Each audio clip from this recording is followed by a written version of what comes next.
to carry on with the Chaitanya Charitamrita. Sì, sì. Sì, sì. Chaitanya. Jaya Jaya Shri Chaitanya Jaya Nityananda. Jaya Jaya Shri Chaitanya Jaya Nityananda. Jaya Jaya Shri Chaitanya Jaya Nityananda. Jaya Jaya Shri Chaitanya Jaya Nityananda. Jaya Nityananda Jaya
Thank you so much.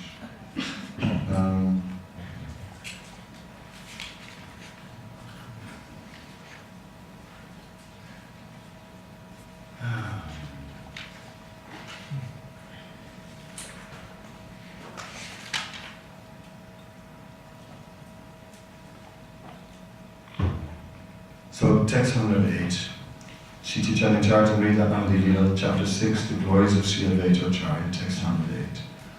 Swamadurya Swadita Karina Jatana Bhaktavava Dinanahe Tavashvadana. He tries to taste his own sweetness, but he cannot do so without accepting the emotions of a devotee. Purport. Lord Sri Krishna wanted to relish the transcendental mellow of a devotee, and therefore he accepted the role of a devotee by appearing as Sri Krishna Chaitanya Mahaprabhu. Bhaktavava Angikari Haila Avatina Sri Krishna Chaitanya Rupa Sarvabhava Purna.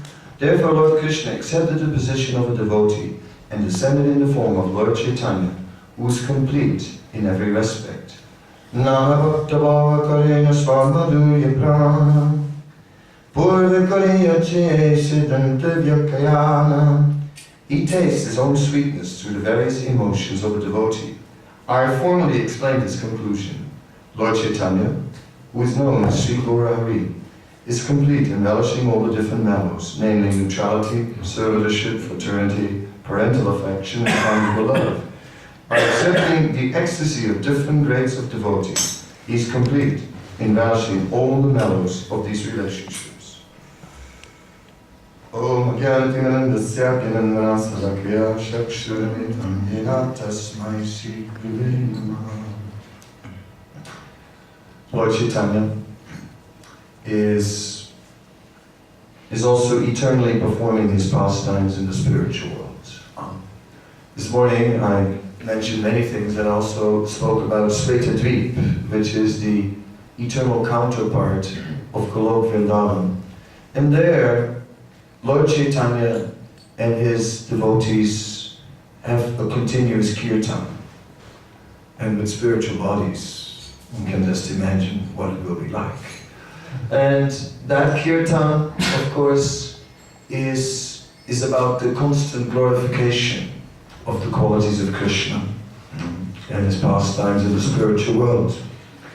Srila Bhaktisiddhanta Saraswati Thakur explained that some devotees are residing in these pastimes of Lord Gauranga eternally, and other devotees are residing in the pastimes of Krishna eternally, and some are partaking in both simultaneously.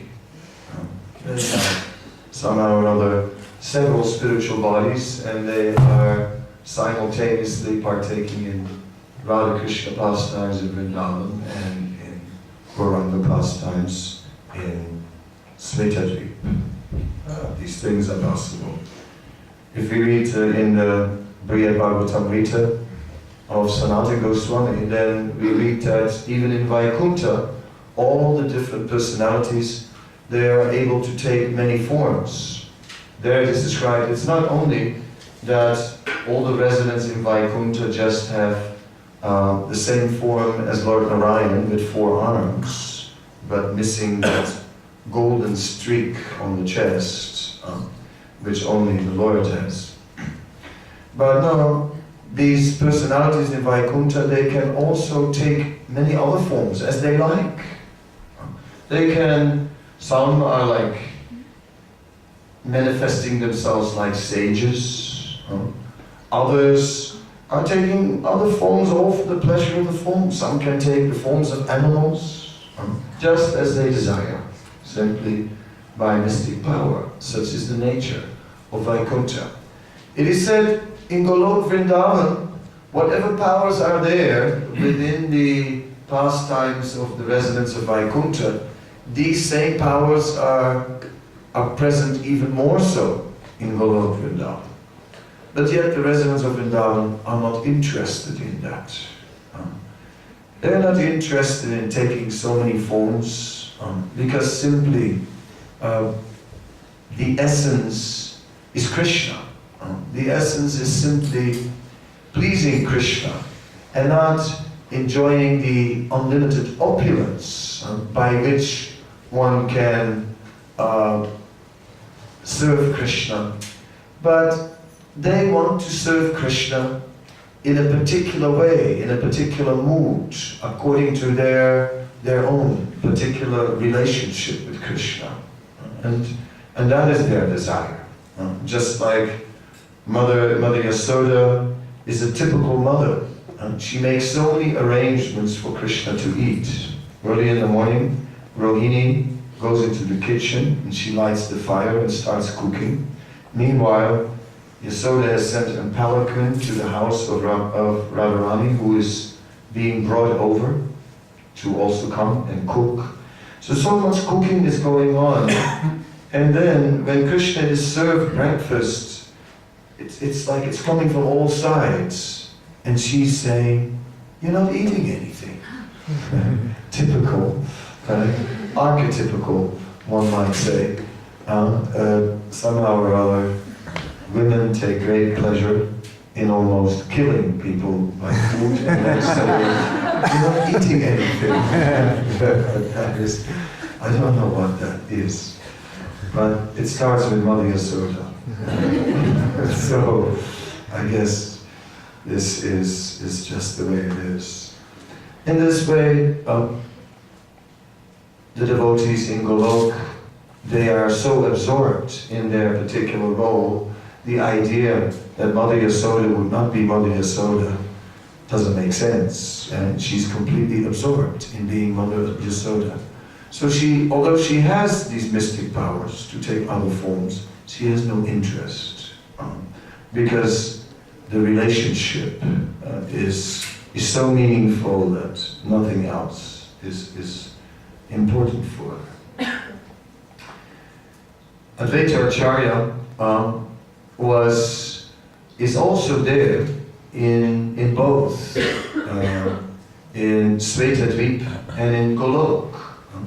It is said in Svetadvip, Advaita Acharya is himself, but not old, not with the beard, but young and fresh. But he's still Advaita Acharya. And in Golok, he became a cowherd boy. So in this way, Advaita Acharya is also simultaneously present in both the dhams. So it is described in the Guru Radhadesh Deepika of Kavikarnapur. So that's interesting to see how Advaita Acharya is, how intimately connected he is with Krishna, and then in both dhams. So Advaita Acharya, although he's an expansion of Mahavishnu, he's not Mahavishnu. He has his own characteristics, which are of a different nature, a different mood, and yet he is Mahavishnu. He has that same potency, but and there are similarities. He is caring for the conditioned souls of this world, because after all it is Mahavishnu who involves with them. So Advaita Acharya has that specific interest in the conditioned souls, but yet he's also absorbed in the spiritual world. In the spiritual world, it says where time is absent. Time is absent. We find in the descriptions of the Rasa dance that somehow or other Krishna, when the Rasa dance was performed on this planet, in Boma Vrindavan, on earth, that at that time Krishna extended the one night to the night of Brahma, which is a very long night. But to the gopis it was just finished in a moment. It was over. There's no sense of time. It says time is absent in the spiritual world, on the spiritual plane. Time disappears, and it just, it has no real presence in the spiritual world. Still, in the spiritual world, there is a sequence. There is beginning, there is end, and beginning again, like that. Krishna leaves home, he goes to the forest. Krishna is going by the path through the forest, is reaching his destination. So, from our perspective, that's all like time, you know. What time did you leave? What time did you arrive? How long did it take? You know, I mean, how much time? Right? How long was the journey? And I mean, at what speed were you going? Well, then if this is the distance, then how much time is it going to take? The computer starts working. Like that, we are thinking in terms of time. But in the spiritual world, time is not at all the consideration. Because when Krishna, early in the morning, leaves home, and when Krishna goes to the forest, let's say, he will go to Bandiravan, where there is that great banyan tree, which even has branches which extend over the Yamuna. And it is an enormous tree, which has many cavities, so they can hide in the tree, and many branches, and so on. And one branch extends to the other side of the Yamuna, so it is a natural bridge in this way, that Bandiravan tree is a favorite playground of the cowherd boys. When Krishna is going to Bandiravan, it's not that the route to Bandiravan takes a certain amount of time. Sometimes it takes a very long time, Sometimes it takes no time at all. Sometimes Krishna and the cowherd boys are going on the path and they're already reaching. And other times they go on the same path and all the same things are there and they're just not reaching. And that's how it is.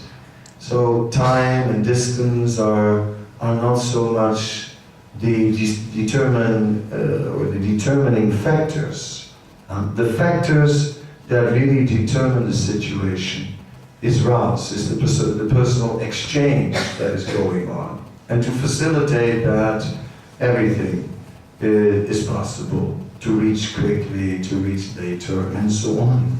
So in this way, these pastimes in the spiritual world are not limited, not controlled by time, space, and thought. Yamuna Acharya is stating that here in the material world, everything is limited by time, space, and thought. In the spiritual world, it's not like that. Everything is just relating to Ras. That is the nature of the Dhamma.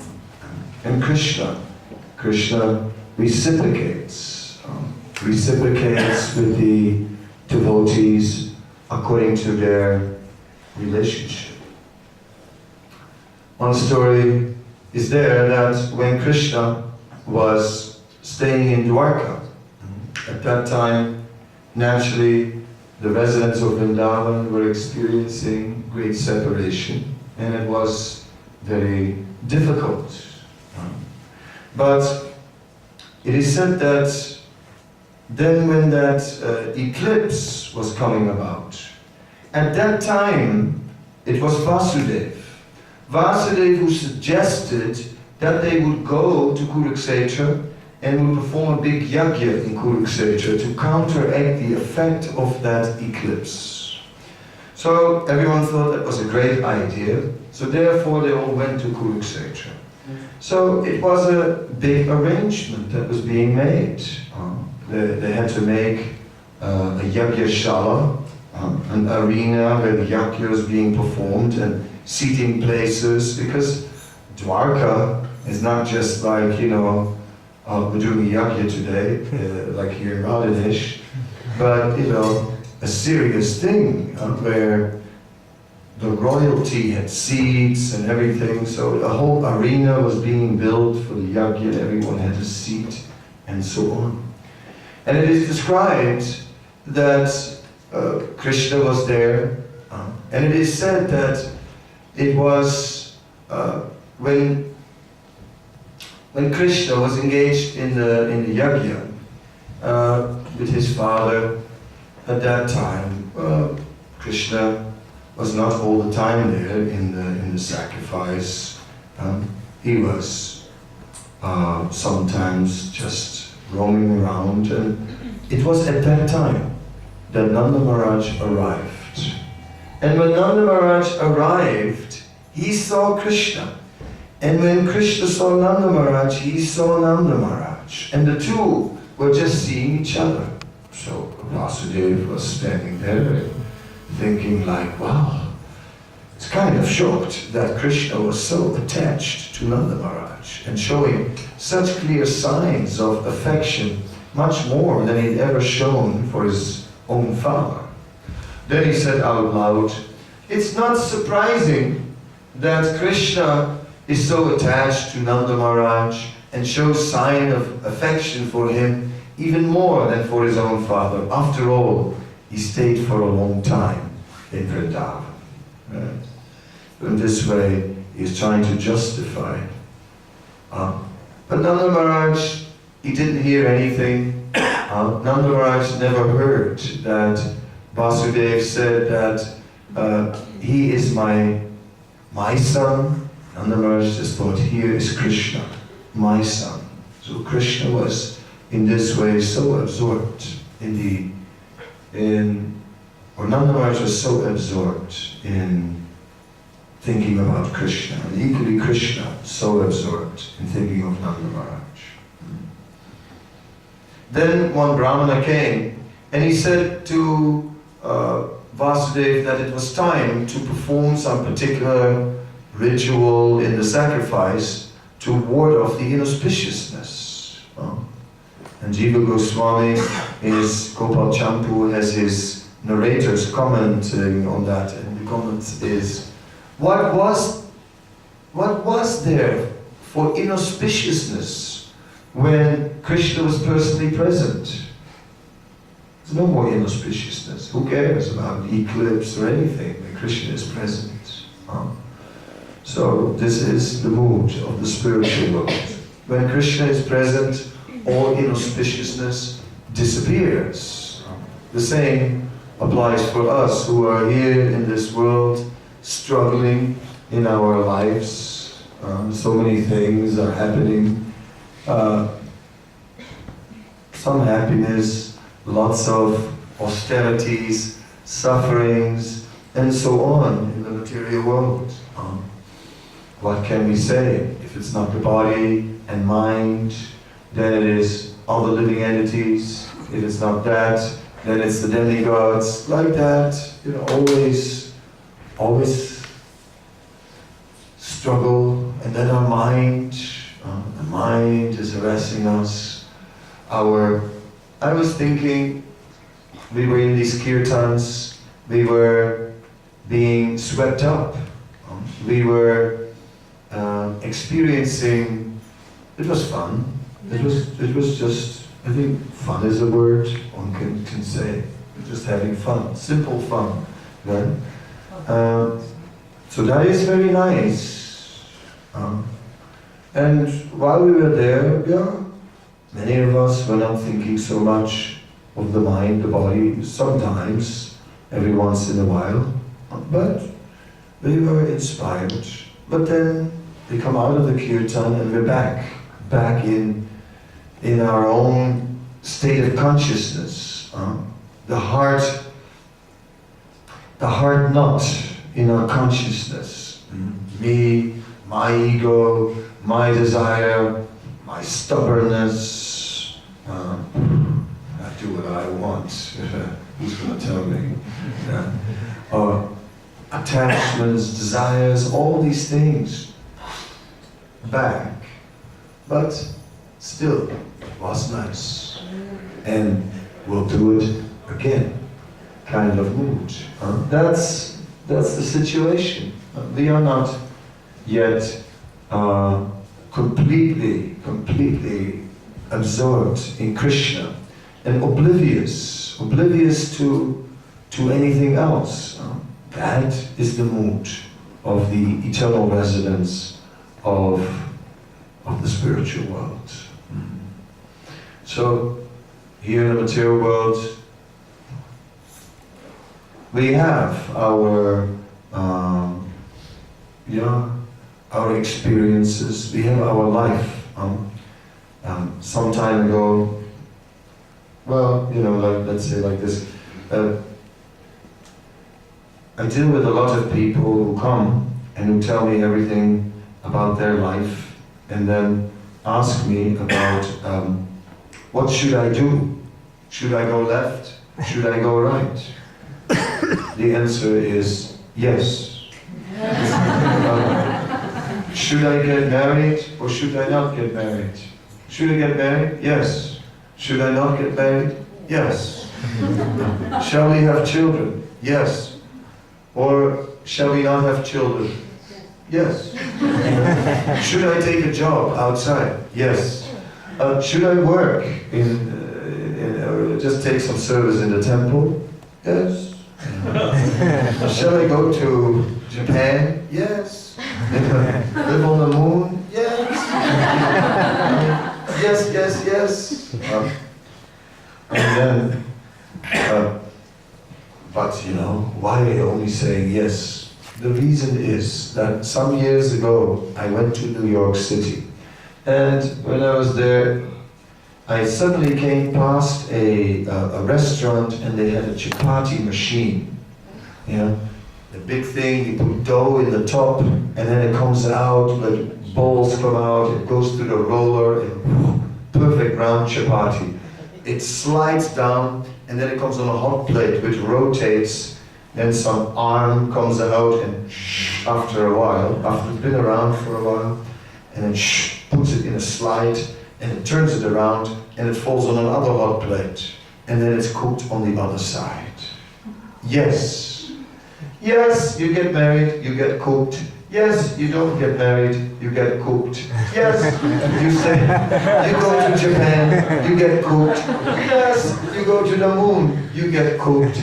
Yes, wherever you go, yes, you're gonna get cooked. Yes, whatever you do in the material world, right, you're gonna get cooked. And you make this, and it comes to a point where you just slowly realize, like, why am I doing this?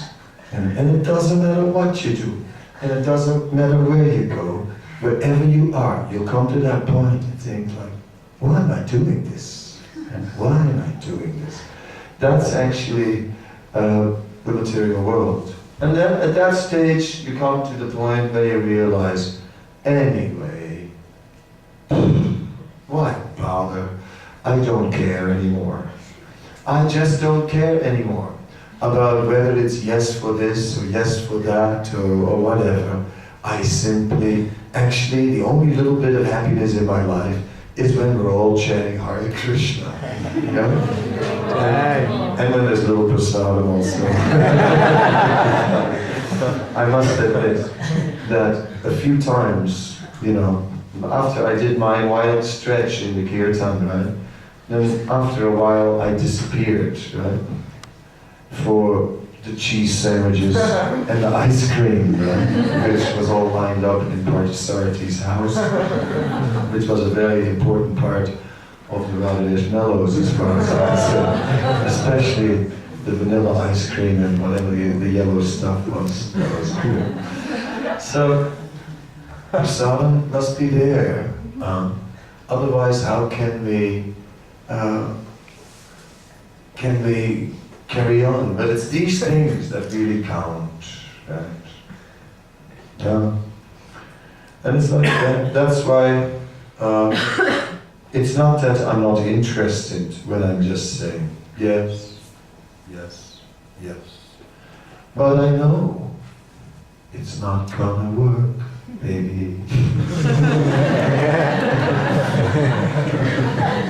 I'm so sorry. It's not. It's like the material world. It's not designed to work. Right? Who thought the material world was going to work? It doesn't. It really doesn't. Right? And it's like, no, but maybe it does. No, well, maybe it doesn't. Right? Maybe it really doesn't. Right? So that's the point. There, sooner or later, we just say, well, chant Hare Krishna, and that's the juice of life. Can I do some devotional service? Can I somehow or other do a little service? And then that one becomes addicted. Right? It's just an addiction. We have to do it again, that service. Right? It's like that. Can't stop. Can't stop. It's like, what can we say? I just saw Pantaputra beating that drum, and he used to do that like so many years ago. He's still going. I said, God, the guy's strong. But I think it's not just that, you know. I think it's just addiction. It's like when the drum, when he gets the drum in his hands, then something comes over him. Something else comes out. Like I always say, you know, before I start these sit-down bhajans, that today it's going to be really mellow. So somehow or other, it doesn't work. You know, I don't know what happens. So it's addictive. That is devotional service. Devotional service is actually something that stays, that doesn't disappear, that doesn't need to be changed for something else after some time. Everything in this world, it's nice when it's new, and then change it in for the next model. Like that, and it goes on and on.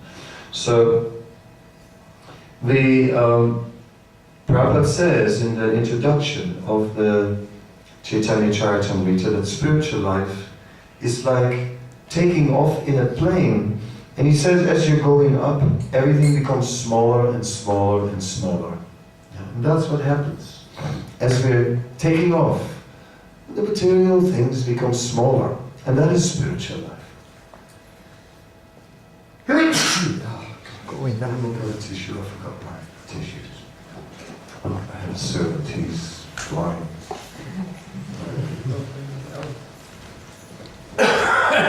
Okay. Now he needs a proper chair. I take them all.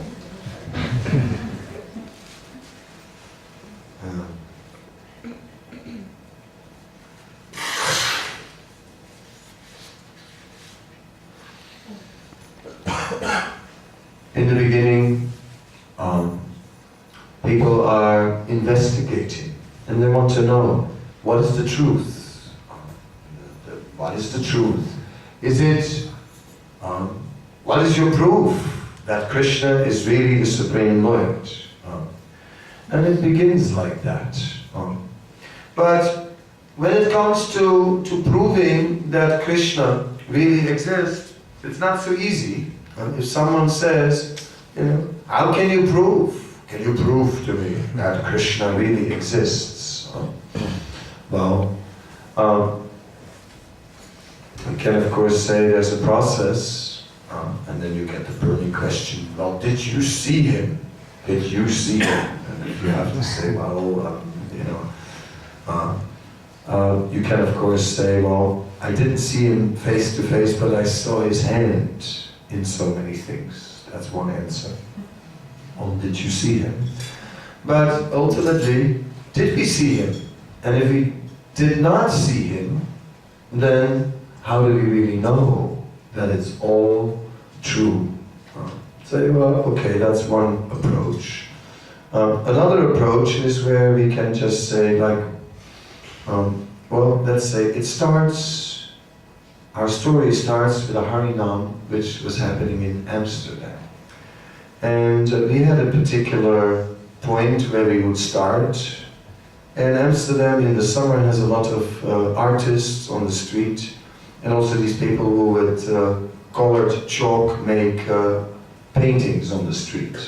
So someone had drawn a picture of the god of Michelangelo, who was seated on a cloud, very heavy old man looking down, seriously ready to catch some sinner. An old man, probably woke up with like rheumatism and was in a bad mood. Anyway, we started our Harinam with that god, and everything went fine until about 100 meters had passed. And then suddenly from the window, the seat of a toilet flew out of the window right over our heads. You were there? Yeah, you were there. Bang on a woman's forehead and all blood. Yeah, but not ours. Right?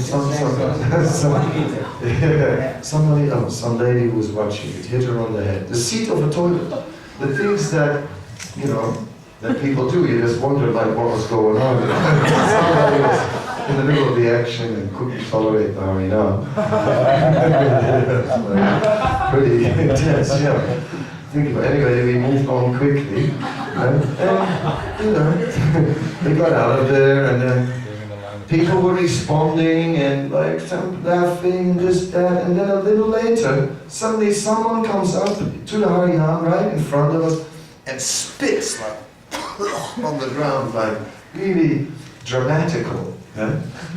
And you know, it was like that. The normal, a few people dancing, but a lot of antagonism in that particular Harinam. And then we came back to the same picture of God, you know. And I said, no wonder. And who wants such a God? And that naturally makes people turn away, you know, makes them feel like we're going to burn in hell and all these things. Forget it, we don't want all that anymore. So then we have Krishna. He's young. Makes sense. If you are all-powerful, why would you be old? He's beautiful. Like, you know, there was a certain Baba with Jimi Hendrix hairdo, who said he thought he was God. But, you know, my question is, why would you be ugly if you're God?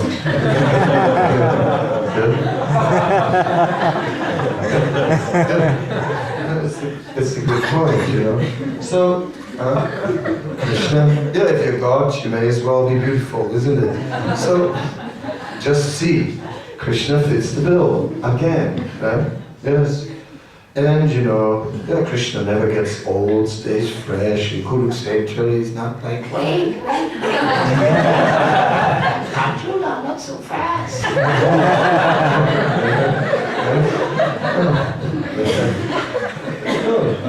He's fit, he's young. So, if you look at Krishna as a person, he has all the qualities that you would logically ascribe to God.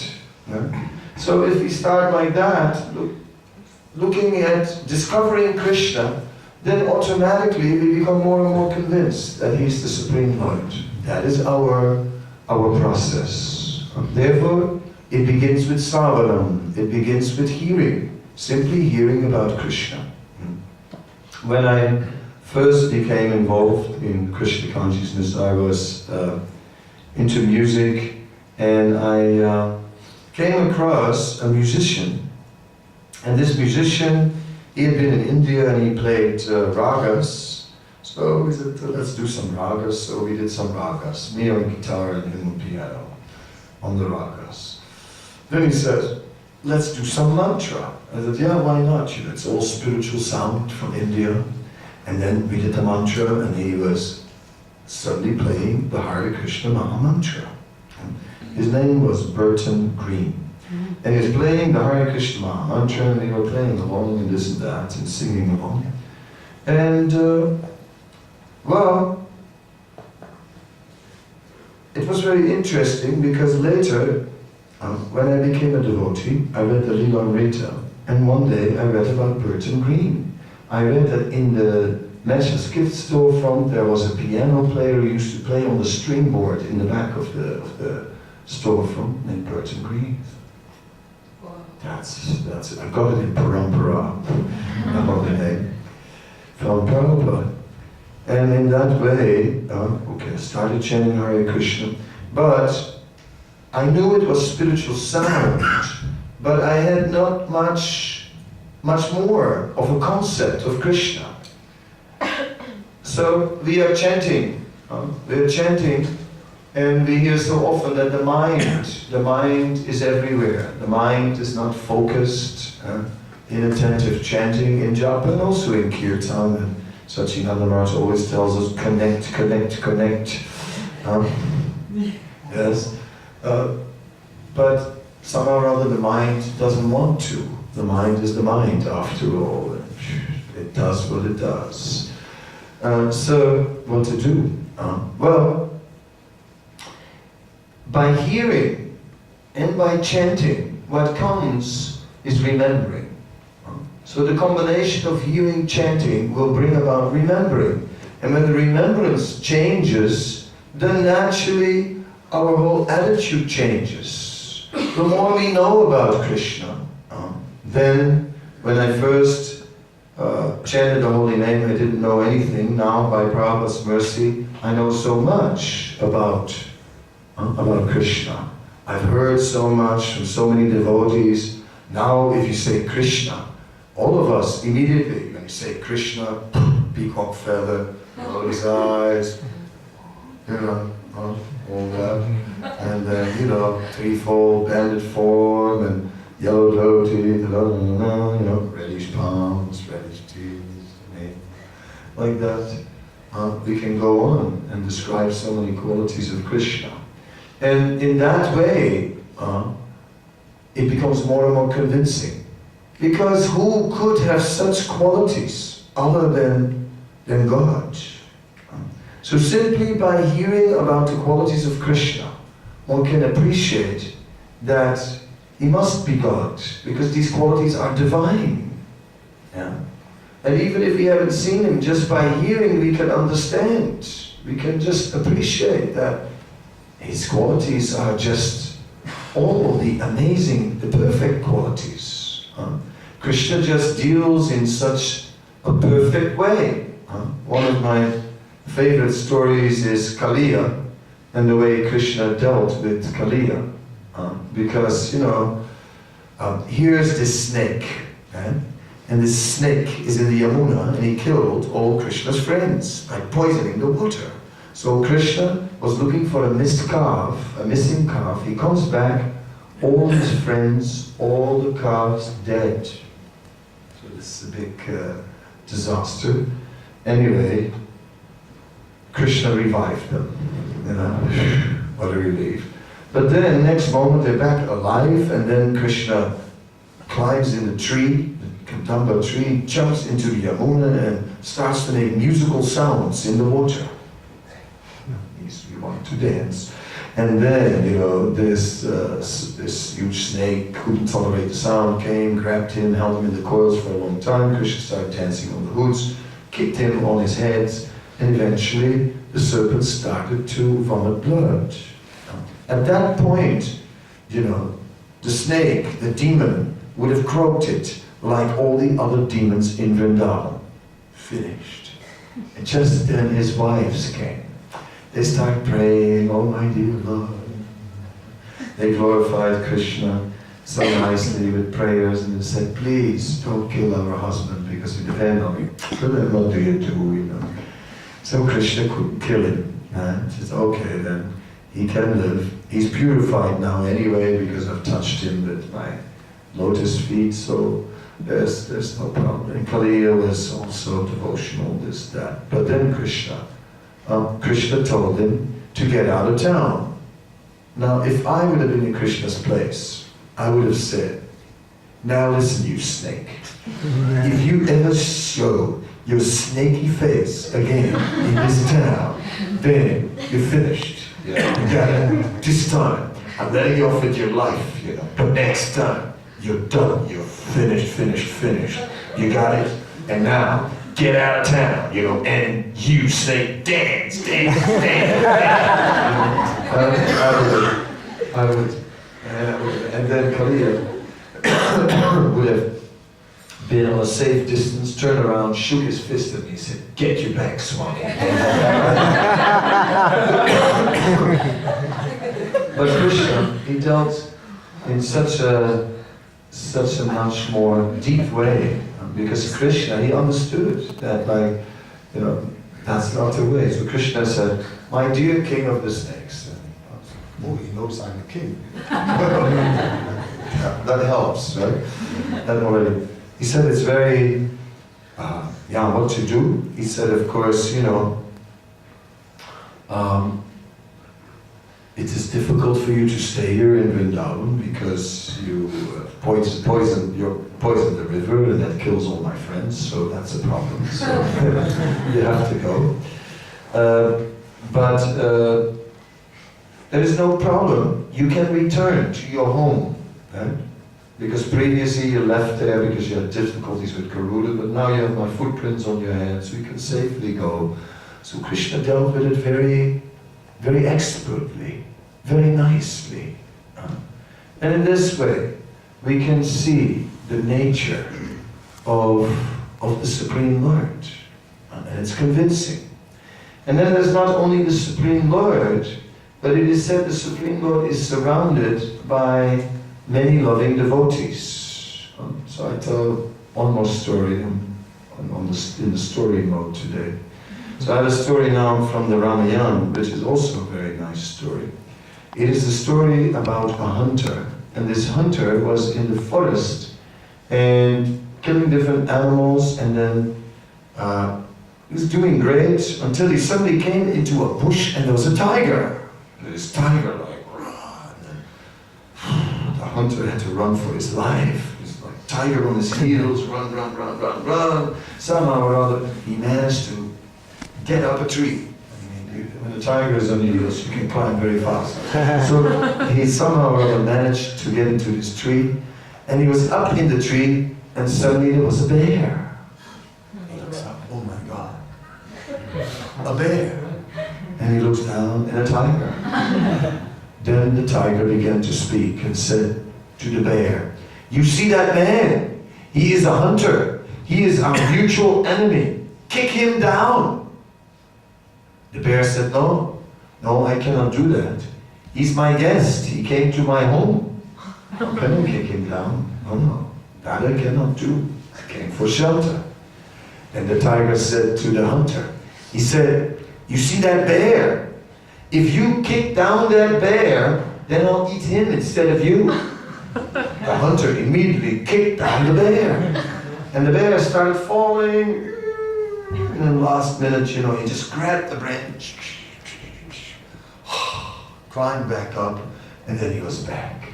Then the tiger said, "You see that hunter? What a treacherous person he is. You gave him shelter, and he betrayed you. I mean, just see, he kicked you down. You now kick him down before he does it again." "No," the bear said. "No, I can't do that. The fact that he misbehaved doesn't justify that I will misbehave." I mean, see, when we hear the qualities of such a noble bear, then we feel touched. We feel that, yes, this is beautiful.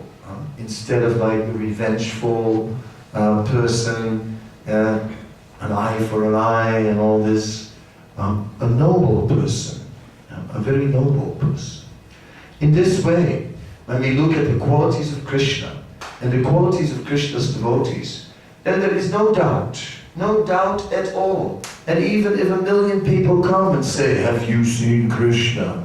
We say, yeah, we see him every day.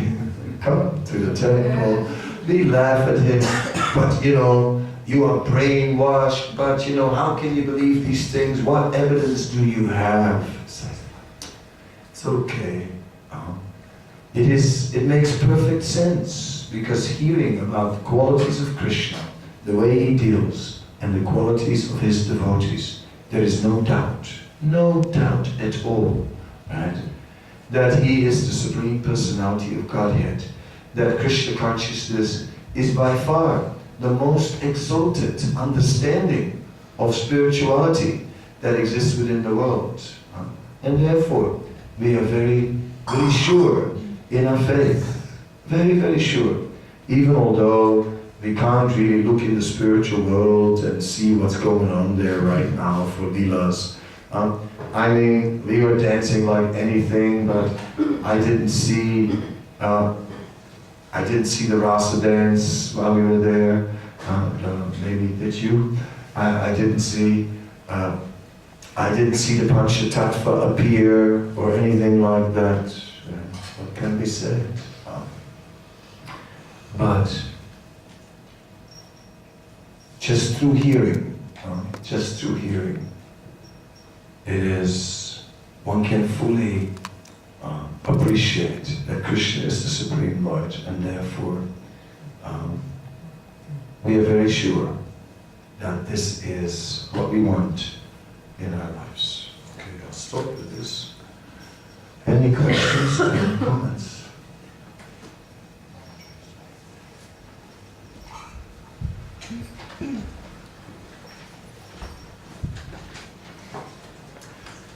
I've heard a long time ago that when you have a loud kirtan for a long time, and you mentioned for a few days ago that they used to have it in 80s and 70s, very loud, huge kirtans. Now I try to, it's like when the mind goes away in kirtan, there's a difference in quality between these fire-up kirtans and the mellows, because they say that when you have this loud kirtans, the kirtans are so loud that you don't hear your mind. Mm-hmm. Yeah, well, mellow means rasa, different rasas. We need a bit of everything sometimes. It needs to be loud, and we need to jump around and get wild. And other times we need to just sit down and get into a meditative mood. There are different flavors. Yeah? Salty, sweet, sour, etc. Can you eat one preparation all the time? Even your favorite? Yeah? Even your favorite prep, how long can we eat it? After a while we need something else. So, I think that the essence is really the chanting, because it penetrates and it starts to work in our consciousness. Like, we can feel that this weekend. Something is there. It wasn't just about having a good time. Everybody also feels purified, actually. We do. We all feel purified from this weekend. You know, somehow, and we know that it will have some effect even after, for a longer time. But already we feel like purified. Yeah, so that doesn't really matter so much.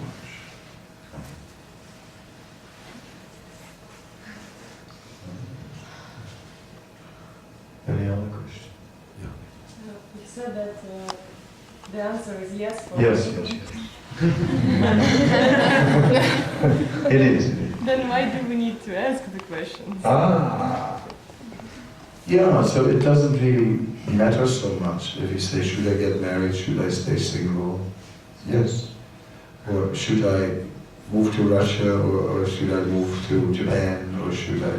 It's still the material world. Yeah?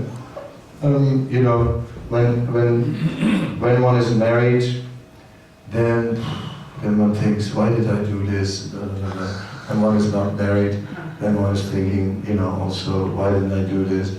When one is living in a temple, then one thinks, God, it's too much, I can't live in this temple anymore. I mean, I gotta get out of here. When you're living out in the job, and after a while I think, oh my God, this is hell, maybe I should live in a temple. I want to live in a community. You know, and when you live in a community, everyone is like, I want my privacy, I want to get out of here. So that's why I said yes, yes, yes. Does it mean that we should ask spiritual questions? What questions should we ask them? Yeah. Yes. Yeah, I think so.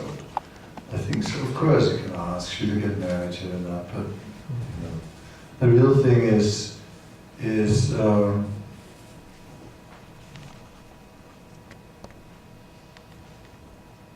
best question is, how can I serve?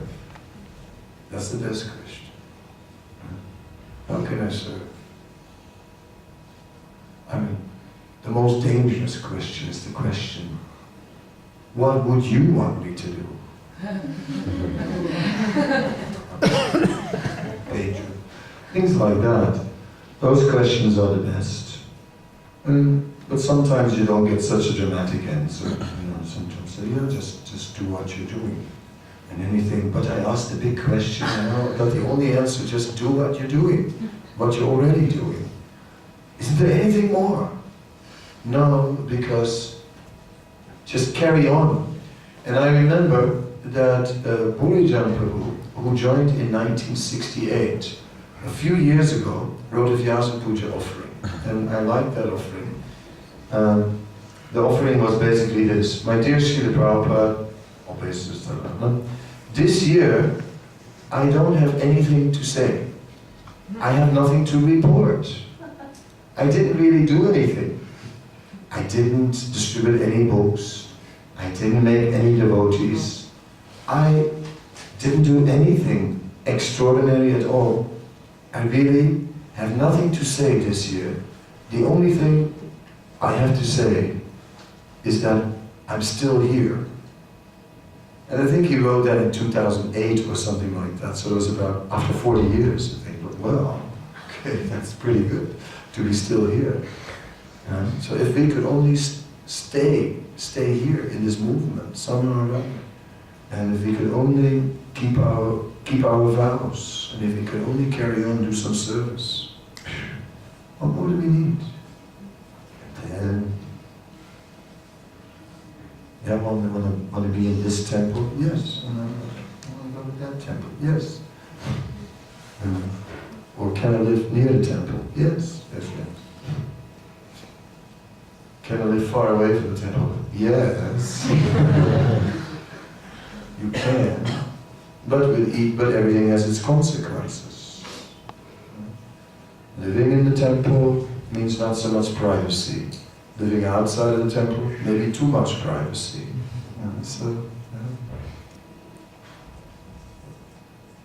One has to be careful. So beyond the yes, yes answers about our material life, another answer is we should know ourselves. And when we feel strong spiritually, then we are nicely situated. If we feel weak in a particular situation, we're not nicely situated. Like, some people do great working in an office from Monday to Friday, and they chant Hare Krishna, they do fine. Others, they don't. So if it doesn't work, then don't do it. Like that, wherever we feel spiritually strong, that's where we should be situated. And how can we develop our spiritual strength? How can we develop our spiritual strength? Spiritual strength comes through mercy. We don't have any of our own, nothing. So there's nothing we can do ourselves to be strong. So it's not like a matter of a mental adjustment. And from now on, I'm going to be very, very strict. I'm really going to be strict now. Yeah, I'm absolutely. It's the 1st of January. No, that's not possible. I mean, it comes by taking shelter. Spiritual strength comes by taking shelter of devotional service, taking shelter of the holy name, taking shelter of the devotees, taking shelter of the books, taking shelter of Prabhupada, taking shelter of Krishna in so many ways, but taking shelter.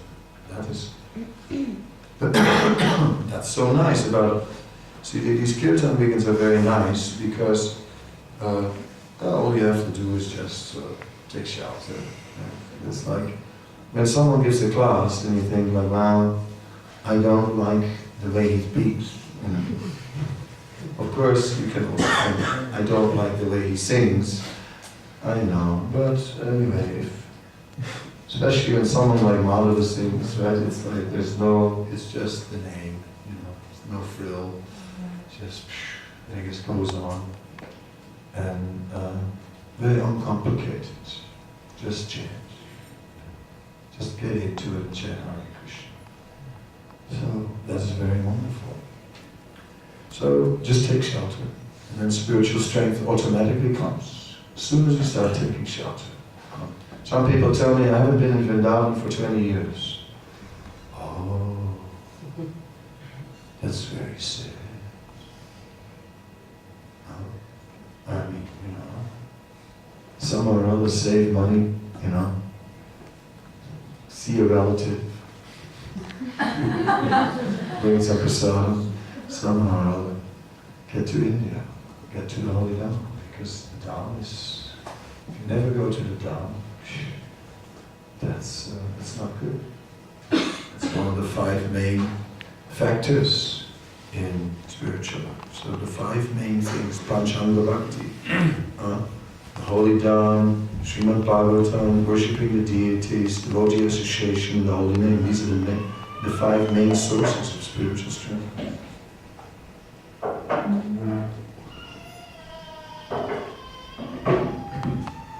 You mentioned about the mind, that when we chant it is everywhere and we have difficulty to connect with Krishna. So, Yeah. But I also gave a solution, and a different solution than forcing the mind.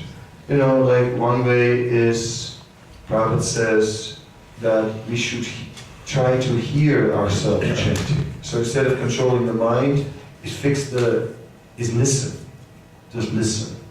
Now that is easier than trying to fix the mind. But even that is not easy. But if we get more and more absorbed in the amazing qualities of Krishna, Krishna will naturally attract us. The more you hear about Krishna, the more you naturally become attracted.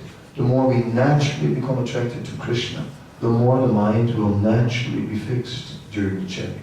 That is the real solution. So simply by hearing and chanting, Therefore sometimes I say oil, or hearing is the oil of the lamp of chanting. The two are together, hearing and chanting. So oftentimes people who say they have problems with chanting, if you look at it, they don't have a problem with chanting, they have a problem with hearing. They never read and they never hear. But if there's more hearing and more reading, then we'll feel more inspired to chant.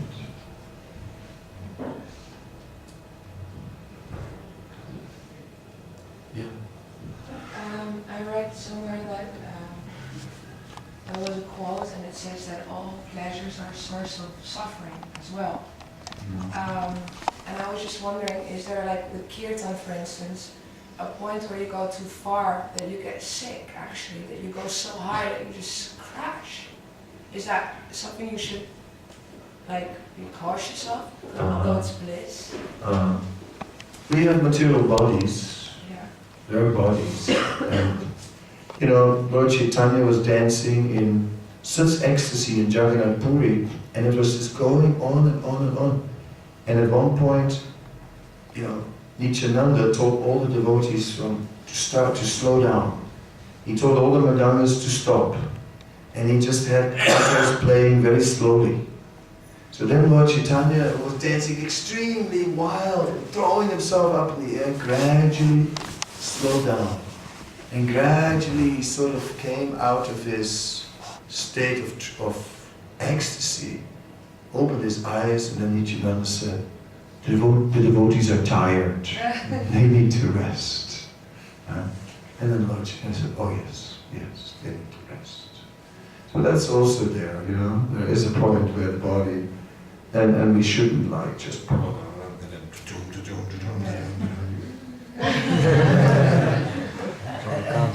keep on chanting, it's Maya to stop. That's a bit over the top, of course. But I met one man, right, who said, you know, I mean, he was a doctor, and he was chanting, and he said, you know, I'm chanting, and now this mantra is just repeating itself in my mind. He said, that's dangerous. He was a doctor. I said, doctor, you know, this is perfect. It's very good. Yeah, that's good. So we don't have to worry that the mind is going to snap or something from chanting. He was afraid if I keep on chanting, my mind won't take it. No. But on the body,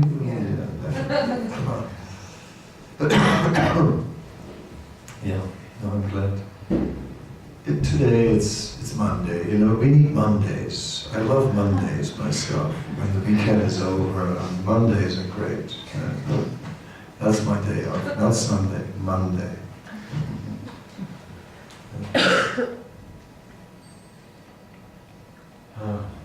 Okay. One shot. Okay. It seems that with those wonderful festivals like Radhadesh Mellows and Kirtan Mela, and it seems that Holy Dham comes to us. So from the practical reason for us who are working, isn't it better somehow or other to kind of attend those nice festivals? They are closer and... No, it's like, not only that the Holy Name comes to, the Holy Dham comes to us through these festivals, that is due to purvarag, or previous association. Somehow or other, we have association to the Dham, even if you've never been there, pictures, heard about it, etc. So by previous association, then the memory comes in.